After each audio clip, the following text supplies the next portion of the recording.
5 अगस्त 2012 air hostess गीतिका शर्मा की खुदकुशी और बेटी की मौत के 6 महीने 10 दिन बाद 15 फरवरी 2013 गीतिका की मां अनुराधा शर्मा की मौत।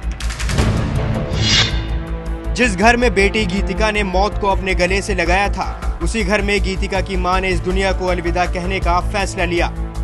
राजधानी दिल्ली के एयर होस्टेस गीतिका शर्मा आत्महत्या केस को लोग अभी भुला भी नहीं पाए थे कि गीतिका शर्मा के परिवार से आई है एक और दिल झकझोर देने वाली खबर। इसके मुताबिक जो गीतिका शर्मा है पूर्व एयर होस्टेस थी, उनकी मां अनुराधा शर्मा ने अपने अशोक विहार के फ्लैट में आत्महत्या कर ली है। उसी फ्लैट में जहां पर उनकी बेटी गीतिका शर्मा ने 5 अगस्त को आत्महत्या की थी। इस वक्त हम वहीं पर खड़े हुए हैं। अशोक विहार इलाका है राजधानी दिल्ली का, उत्तर पश्चिमी इलाका है राजधानी दिल्ली का। वहाँ पर रहती हैं अशोक विहार फेज 3 में उनका फ्लैट है, गीतिका शर्मा का था। और यहीं पर उनकी आत्महत्या के बाद उनकी माँ और उनके पिता और उनका भाई अंकित वो यहाँ पर रहते थे। गीतिका का परिवार बदहवास है। पहले परिवार की बेटी गीतिका को खोया और अब घर की मालकिन अनुराधा को। शुक्रवार को शाम के करीब 5 बजे उनकी मां ने अपने घर में, इसी घर में जो सामने घर दिखाई दे रहा है, उसी घर में आत्महत्या कर ली है। फांसी से लटक कर उन्होंने आत्महत्या की है। पुलिस के मुताबिक जो उस वक्त वो शायद अपने घर में अकेली थी और उस वक्त उन्होंने जो आत्महत्या की है। जो परिवार के लोग हैं उनके मुताबिक जो तब से ही परेशान थी अनुराधा शर्मा, जब से उनकी बेटी गीतिका शर्मा ने आत्महत्या की थी। इस मां के दर्द को समझने के लिए किसी पीएचडी की जरूरत नहीं है। दर्द बर्दाश्त नहीं हुआ तो इसने मजबूर होकर मौत को गले लगा लिया।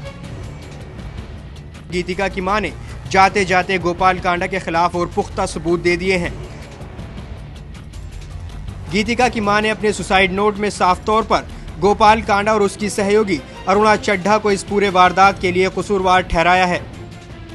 सूत्रों के मुताबिक जांच में जुटी पुलिस को अनुराधा शर्मा के कमरे से एक सुसाइड नोट मिला है। अनुराधा शर्मा ने भी अपनी बेटी गीतिका शर्मा की तरह ही अपनी मौत का जिम्मेदार हरियाणा के पूर्व गृह राज्य मंत्री गोपाल कांडा और उसकी कंपनी एमडीएलआर में काम करने वाली अरुणा चड्ढा को ही ठहराया है। गीतिका शर्मा ने भी अपनी मौत के लिए गोपाल कांडा और अरुणा चड्ढा को ही जिम्मेदार ठहराया था। लिख रखी है इस टाइप का, वो गीतिका मारने के बाद मुझे बहुत हुआ है और वो गीतिका का सुसाइड का कारण गोपाल कांडा और अरुणा चड्ढा है। इसी की वजह से उस हिसाब से हम लीगल एक्शन ले रहे हैं।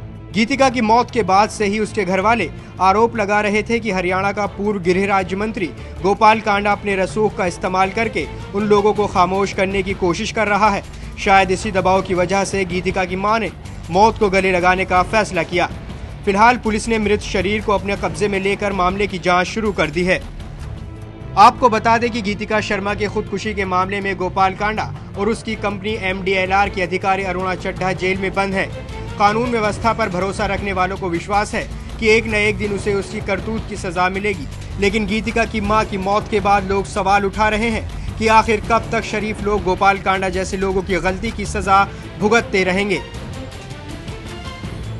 जिन हालात में उन्होंने आत्महत्या की है, तो ये समाज के लिए कहीं ना कहीं बहुत अफसोस की और शर्म की बात है कि हमारे समाज में ऐसे जो लोग हैं, जिन लोगों की वजह से लोगों को, शरीफ लोगों को सजा भुगतनी पड़ती है, तो ऐसे लोगों को हमें समाज से दूर करना चाहिए, उन्हें सजा मिलनी चाहिए। कहते हैं कि जब पॉलिटिक्स में एक अच्छे परिवार से और पढ़े लिखे लोगों का आना बहुत जरूरी है। इसमें कहीं ना कहीं मैं कहूंगी कि पॉलिटिकल सिस्टम जिम्मेदार है इसके। साल 2006 की बात है। दिल्ली के अशोक विहार में रहने वाली गीतिका शर्मा अपने भविष्य के सुनहरे सपने बुन रही थी। गीतिका ने 12वीं क्लास की परीक्षा पास की थी। जिंदगी का अगला कदम क्या हो, वो इसी उधेड़ बुन में थी। और फिर 18 अक्टूबर 2006 वो तारीख जब गीतिका नौकरी करने का फैसला कर चुकी थी।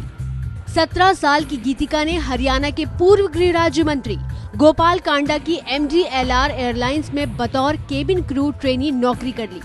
यहाँ से गीतिका की जिंदगी का एक नया सफर शुरू हो चुका था। आसमान की ऊंचाइयों में सैर कर रही गीतिका के सपने भी उड़ान भर रहे थे।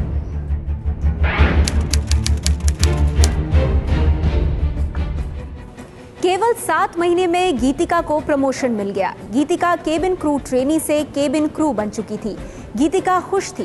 गीतिका की कामयाबी का ये सिलसिला बहुत तेजी से चल रहा था। ठीक 13 महीने बाद गीतिका को सीनियर केबिन क्रू बना दिया गया। नौकरी के महज 2 साल और 19 साल की छोटी सी उम्र में गीतिका ने बड़ी कामयाबी हासिल कर ली थी।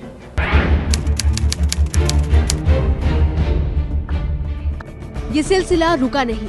सीनियर केबिन क्रू बनने के ठीक 7 महीने बाद एक बार फिर गीतिका का पद और जिम्मेदारी बढ़ गई थी। गीतिका को MGLR ग्रुप के कोऑर्डिनेटर के पद पर प्रमोट कर दिया गया और 1 जुलाई को MGLR ग्रुप होटल में गीतिका का ट्रांसफर हो गया। टाइम्स ऑफ इंडिया के मुताबिक इस दौरान गीतिका ने MGLR ग्रुप के गोवा के कसीनो का काम संभाला। कुछ मौकों पर गीतिका गोपाल कांडा के साथ गोवा भी गई। अब गीतिका MGLR ग्रुप में डायरेक्टर की हैसियत से काम कर रही थी। गीतिका 5 स्टार रिजॉर्ट के मिंट क्लब कसीनो का काम देख रही थी। लेकिन इसके बाद गीतिका ने MGLR ग्रुप छोड़ने का मन बना लिया था।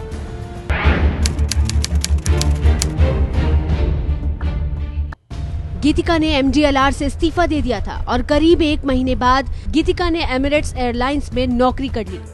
वो मेल गोपाल गोयल कांडा ने अपने पावर को मिसयूज करके गुड़गांव SHO के लेटर पैड पे वो उसने मेल एमिरेट्स में किया था, जिससे कि मेरी बहन टर्मिनेट हो जाए। उसने ये बोला कि उस पूरे पैनल ने बोला था हमें पता है ये पेपर्स फ्रॉड हैं, पर फिर भी ये आपका इंडिया का मामला है, हम दुबई में सॉल्व नहीं कर सकते, आप ये सॉल्व करके आइए। नौकरी करने के 1.5 महीने के भीतर गीतिका ने एमिरेट्स से भी इस्तीफा दे दिया और एक बार फिर MGLR ग्रुप का हिस्सा बन गई। गोपाल कांडा खुद अपनी वाइफ के साथ हमारे घर पर आए और लिटरली मेरे सिस्टर के हाथ जोड़ के पैर पकड़ के बोला कि मैं तुझे एश्योरेंस देता हूं कि आज के बाद तेरे साथ कंपनी में कोई मिस हैपनिंग नहीं होगी। उसकी वाइफ ने बोला कि भाभी जी आप कोई चिंता मत कीजिए, मैं खुद कंपनी ज्वाइन कर रही हूं, तो बच्चे को कोई भी वो नहीं होगा, हम इसको अपनी बेटियों की तरह रखेंगे।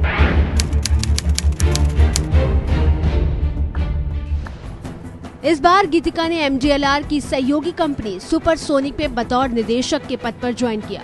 गीतिका का मासिक वेतन 60,000 रुपए था। सिर्फ 22 साल की उम्र में निदेशक जैसा बड़ा पद मिलना गीतिका के लिए किसी सपने से कम नहीं था। लेकिन 1.5 साल बाद मई 2012 के आखिर में गीतिका ने एक बार फिर MGLR से इस्तीफा दे दिया। अब तक गीतिका करस्पॉन्डेंस से अपना ग्रेजुएशन पूरा कर चुकी थी। 25 जुलाई को गीतिका ने MBA कोर्स में दाखिला ले लिया था, लेकिन कोर्स में दाखिला लेने के महज 10 दिन बाद ही गीतिका के कमरे से उसका शव पंखे से लटका मिला। आखिर क्या हुआ जिसकी वजह से गीतिका को आत्महत्या करने के लिए मजबूर होना पड़ा? 3 अगस्त 2012 देर रात।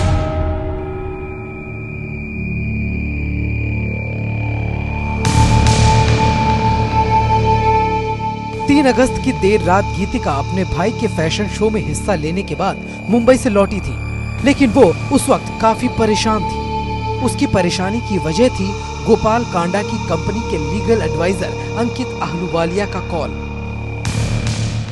अंकित आहलूवालिया का फोन आया था और मैंने उसने उस टाइम मैं अपने शो में बिजी था, मेरा वहाँ पे कोई शो था, तो उसने मुझे उस टाइम में पूछा कि आपकी बहन कहाँ है, गीतिका मैडम कहाँ है। मैंने कहा आपको क्या काम है, आप मेरे से बोलिए, वो अभी बिजी हैं। नहीं मैं गीतिका मैडम से बात करना चाहता हूँ। I said him twice please convey with the message, मैं उसे कन्वे कर दूंगा, पर उसने मुझे कुछ नहीं बताया। उसी की कॉल मेरी बहन ने रिसीव करी थी एयरपोर्ट में मुंबई के शाम को, जिससे वो इतनी स्ट्रेस हो गई थी that she took her life. 4 अगस्त 2012 सुबह 10:30 बजे।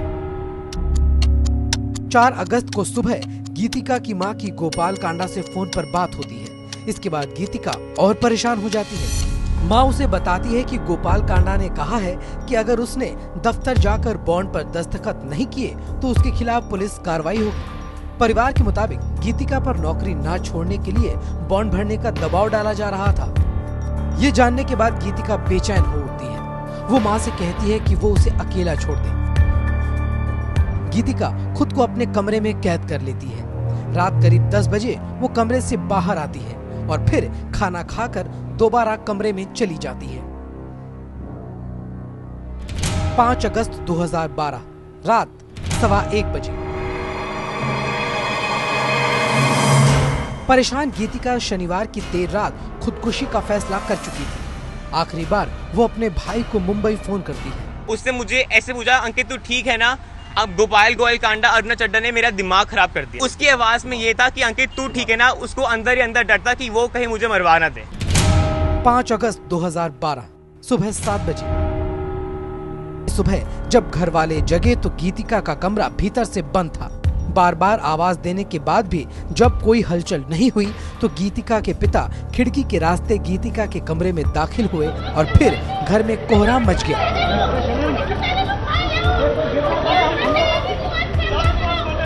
कमरे में पंखे से गीतिका की लाश झूल रही थी। गीतिका जिस MGLR एयरलाइंस में काम करती थी, गोपाल कांडा उसके मालिक हैं। कांडा ने इस एयरलाइंस को 2007 में शुरू किया था, लेकिन घाटे की वजह से इसे 2009 में बंद करना पड़ा था। सितंबर 2010 में हरियाणा में एक नौकरानी से गैंग रेप के सनसनीखेज मामले में भी गोपाल कांडा का नाम सामने आया। गैंग रेप उनकी सरकारी गाड़ी में हुआ था और आरोपी उनका ड्राइवर था। इस मुद्दे पर तब हरियाणा विधानसभा में जमकर हंगामा मचा था। गाड़ी से मेरा कोई वास्ता नहीं है। जैसा कि अपोजिशन के हमारे जो नेता हैं ओम प्रकाश चौटाला जी, उन्होंने परसों भी विधानसभा में कहा, जिस लड़की के साथ जो भी गलत काम हुआ उसने कोर्ट में जज साहब के सामने बयान दिया। जो इस गाड़ी का गोपाल कांडा का कहीं कोई जिक्र नहीं किया। पिछले साल जुलाई में पूर्व क्रिकेटर अतुल वासन ने गोपाल कांडा के सुरक्षा कर्मियों पर पिटाई का आरोप लगाया था। अतुल वासन देर रात दिल्ली से अपने घर गुड़गांव लौट रहे थे। इसी दौरान उन्होंने गोपाल कांडा के काफिले को ओवरटेक किया था। इतनी सी बात पर गोपाल कांडा के सुरक्षा कर्मियों ने गुड़गांव टोल प्लाजा के पहले अतुल वासन की गाड़ी रुकवा दी और उन्हें नीचे उतारकर पीटा। पर कह रहे थे कि होम मिनिस्टर की गाड़ी है, तुम कैसे आगे निकले, ऐसे करके गाली निकाल रहे थे। मैं बिल्कुल रुक गया, तो फिर वो जब उनकी तसल्ली हो गई मारने के बाद तो वो गाड़ी में बैठ के चले गए। ओम प्रकाश चौटाला की पार्टी इंडियन नेशनल लोकदल के नेताओं से मारपीट और गाली गलौज के आरोप भी गोपाल कांडा पर लग चुके हैं। हरियाणा की राजनीति में तगड़ी रसूख रखने वाले गोपाल कांडा मुख्यमंत्री भूपिंदर सिंह हुड्डा के बेहद करीबी माने जाते हैं। पहले वो ओम प्रकाश चौटाला की पार्टी इंडियन नेशनल लोकदल में थे, लेकिन विधानसभा चुनाव में जब चौटाला ने उन्हें टिकट नहीं दिया तो वो सिरसा से निर्दलीय लड़े और जीते भी। राज्य में कांग्रेस को सरकार बनाने में उन्होंने मदद की। बदले में उन्हें हरियाणा का गृह राज्य मंत्री बना दिया गया। गोपाल कांडा ने पिछले चुनाव में दिए हलफनामे में अपनी संपत्ति 64 करोड़ बताई थी। चुनाव आयोग को दिए हलफनामे के मुताबिक हरियाणा विधानसभा के सबसे अमीर निर्दलीय विधायक हैं गोपाल कांडा। कांडा के रसूख का अंदाज इसी से लगाया जा सकता है कि इन्होंने चुनाव प्रचार में सितारों की झड़ी लगा दी। टीवी कलाकार गंगूबाई, लल्लीबाई और चक दे इंडिया फिल्म की कलाकार कोमल चौटाला ने इनका प्रचार किया था। गोपाल कांडा की MGLR एयरलाइंस तो अब बंद हो चुकी है, लेकिन कई स्कूलों और रियल एस्टेट फर्म के मालिक अब भी हैं गोपाल कांडा।